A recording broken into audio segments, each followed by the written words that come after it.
We are going to see now how the vibrations produced in a string. That means with the help of string, how the string gets vibrates and transverse stationary waves are set up along the string.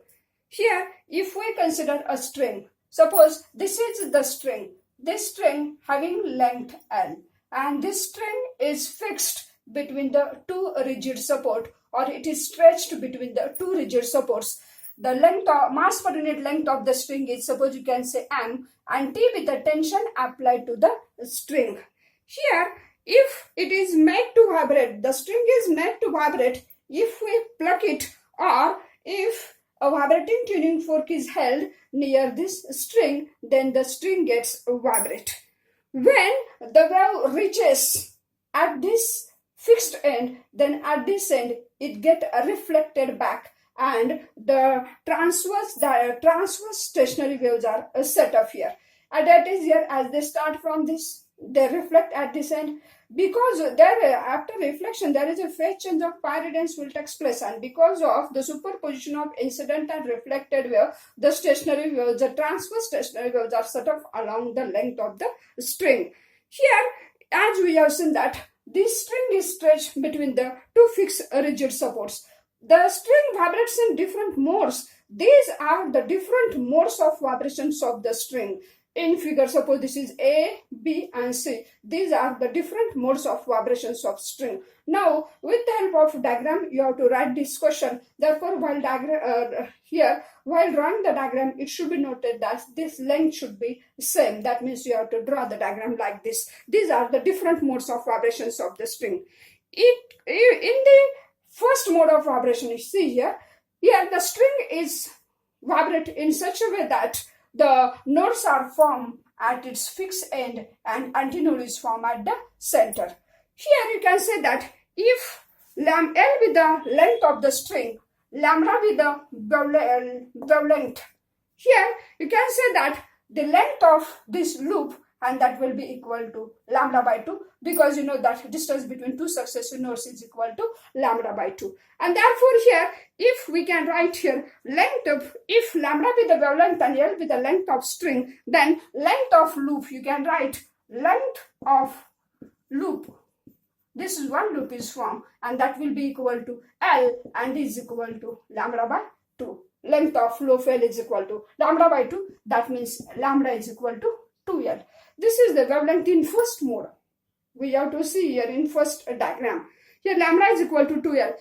We want to find the fundamental frequency of vibration of stress string. As you know that we have studied, one of the characteristics of stationary waves is that velocity of transverse wave along stress string is given by the formula V is equal to under root T upon M, where T be the tension applied to the string and M be the mass per unit length of the string. This is the velocity of transverse wave along the stress string. Then here we have to use the formula. As you know that V is equal to N lambda, then N is equal to V by lambda. That is N is equal to lambda, that means it will be equal to 1 upon 2L, and V will be equal to under root T upon M, where T with the tension applied to the string and M with the mass per unit length of the string.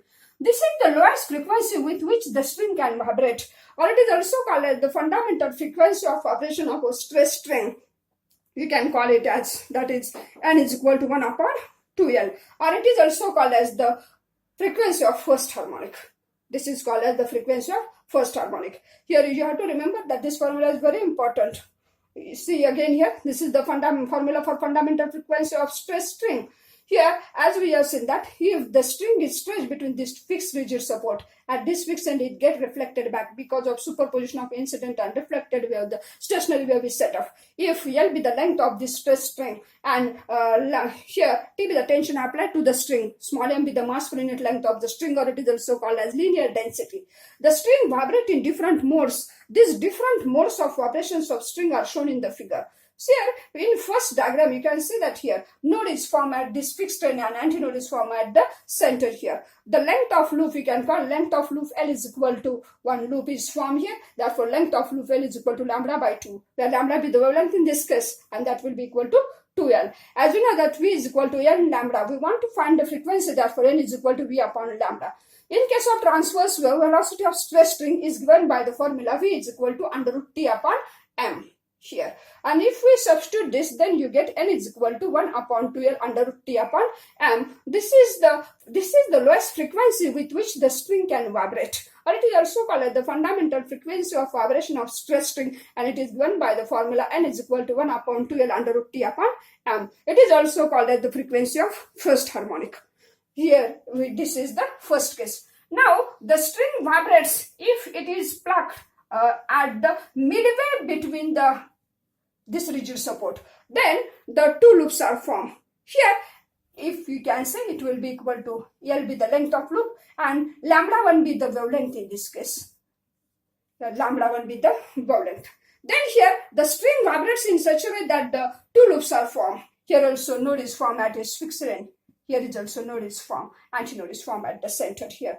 Here, if L be the length of string, lambda 1 be the wavelength, then you can write here V is equal to length of one loop, and that is length of one loop. L is divided into 2, therefore it will be equal to L by 2. And length of loop, that is L by 2, is equal to lambda 1 by 2.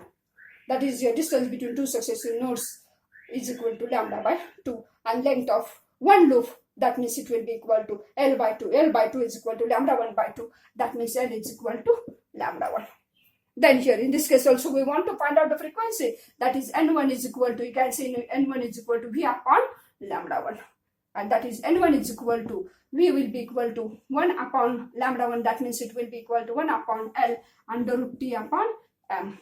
If we compare this with the fundamental frequency, then you can write N1 is equal to 2N. This is the frequency of second harmonic. This is the frequency of second harmonic.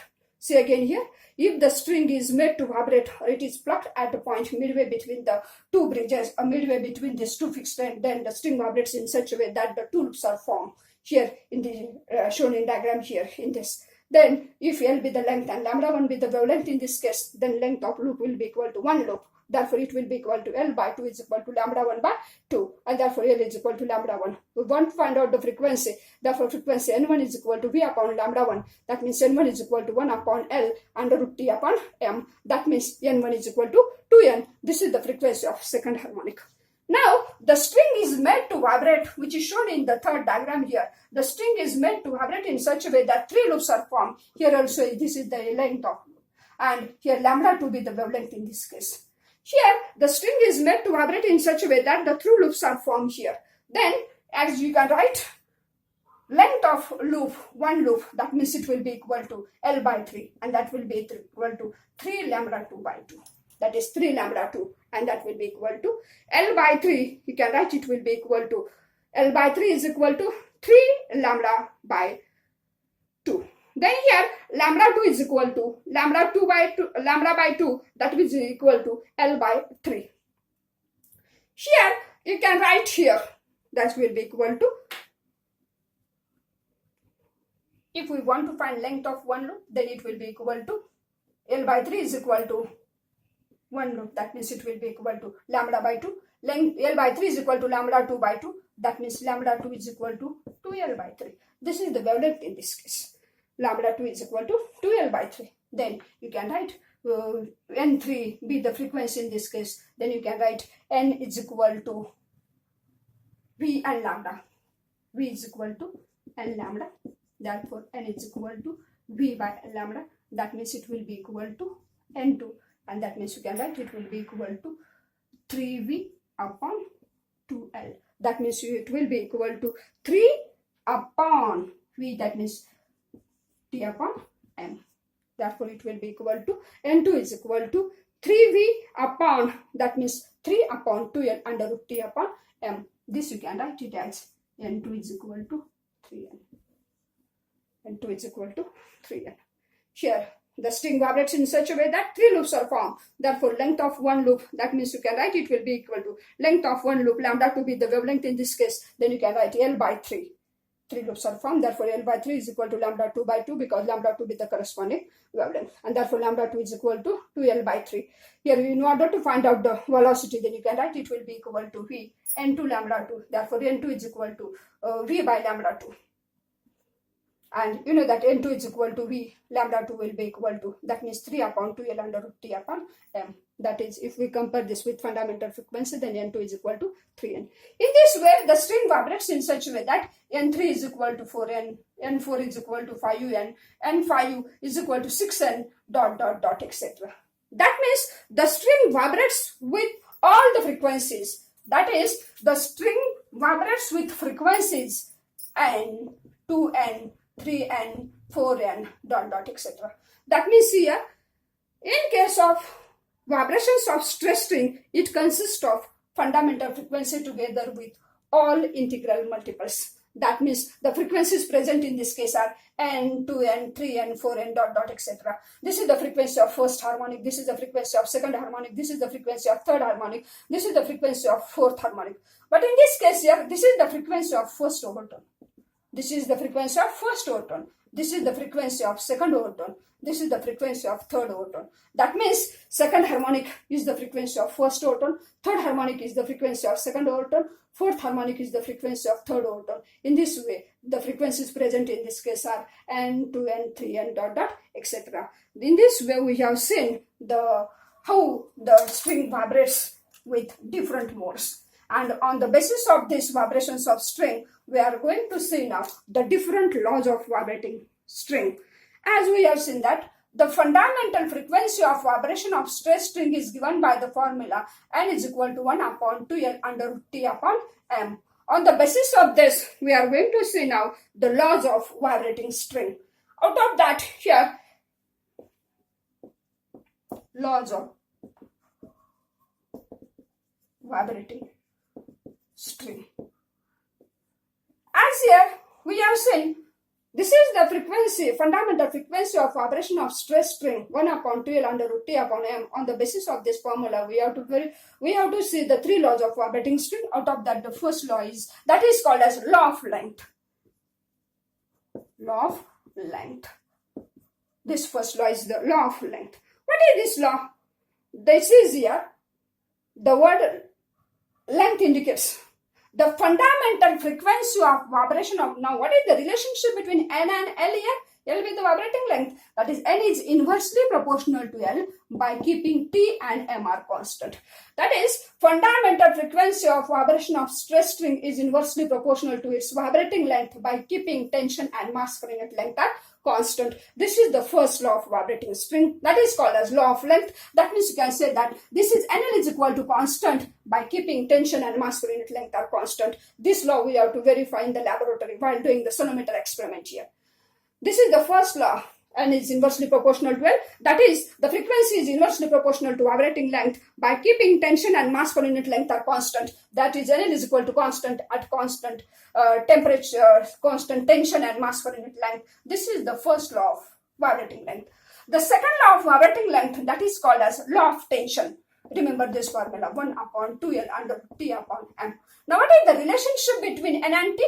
That is your law of tension. It states that N is directly proportional to root T by keeping L and M are constant. That is, the fundamental frequency of vibration of stress string is directly proportional to square root of tension applied to the string by keeping L and M are constant. N is directly proportional to root T. As you know that from this formula, fundamental frequency is directly proportional to square root of tension applied to the string by keeping vibrating length and mass per unit length are constant. This is the law of tension. त्या शब्दानुसारच लक्षात येतो. Law of length, that means relationship between N and L. Law of tension, that means relationship between N and T. And third law is law of linear density, that is mass per unit length. That means third law is the law of linear density. Here, N is inversely proportional to root M. This. That is, the fundamental frequency of vibration of stress string is inversely proportional to square root of mass per unit length or linear density by keeping tension and vibrating length are constant.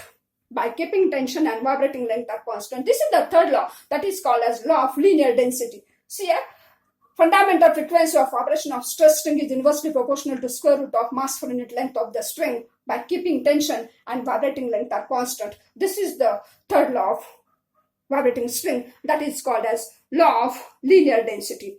If R be the radius, on the basis of this law, if R be the radius of wire of the string, if R be the radius of of the wire of the string and rho be the density of material of wire. ती string आहे त्या स्ट्रिंगचे radius जर are असेल आणि ज्या material पासून बनलेलं आहे त्याची डेन्सिटी रो असेल, if r is the radius of that wire and rho with the density of material of that wire, then we can write linear density is equal to mass per unit length. Mass per unit length. And that will be equal to volume per unit length. Volume per unit length. And volume per unit length into density rho. That is, your linear density, you can call linear density is equal to mass per unit length, and that is equal to volume per unit length into density. That means volume per unit length, volume will be equal to pi r square L upon per unit length. That means it will be equal to L, pi r square L upon L into rho. That means linear density is equal to pi r square. Linear density is equal to pi r square rho. We want to substitute the value of M here. Therefore, in order to find out that linear density M is equal to pi r square rho, linear density is equal to mass per unit length of string. Mass per unit length, that means volume per unit length into density, because density is equal to mass upon volume. Therefore, mass per unit length is equal to volume per unit length into density. Volume of wire, pi r square into L upon L into rho, and therefore linear density M is equal to pi r square rho. If we substitute the value of M here, as we have seen the third law, N is inversely proportional to square root of mass per unit length. That is, N is inversely proportional to 1 upon pi r square rho. From this, we can prove that N is inversely proportional to radius of the wire, and it is inversely proportional to square root of density. From this, we can prove that here the fundamental frequency of vibration of stress string is inversely proportional to radius of wire, and it is fundamental frequency of vibration of stress string is inversely proportional to the square root of density of material of that wire. In this way, we can prove further here. N is inversely proportional to R, and N is inversely proportional to square root of linear density. In this way, we have proved the different laws of vibrations of string, that is, N is inversely proportional to L, NL is equal to constant, N is directly proportional to root T, and N is inversely proportional to root M. From N is inversely proportional to root M, we have proved that N is inversely proportional to R, and N is inversely proportional to square root of density.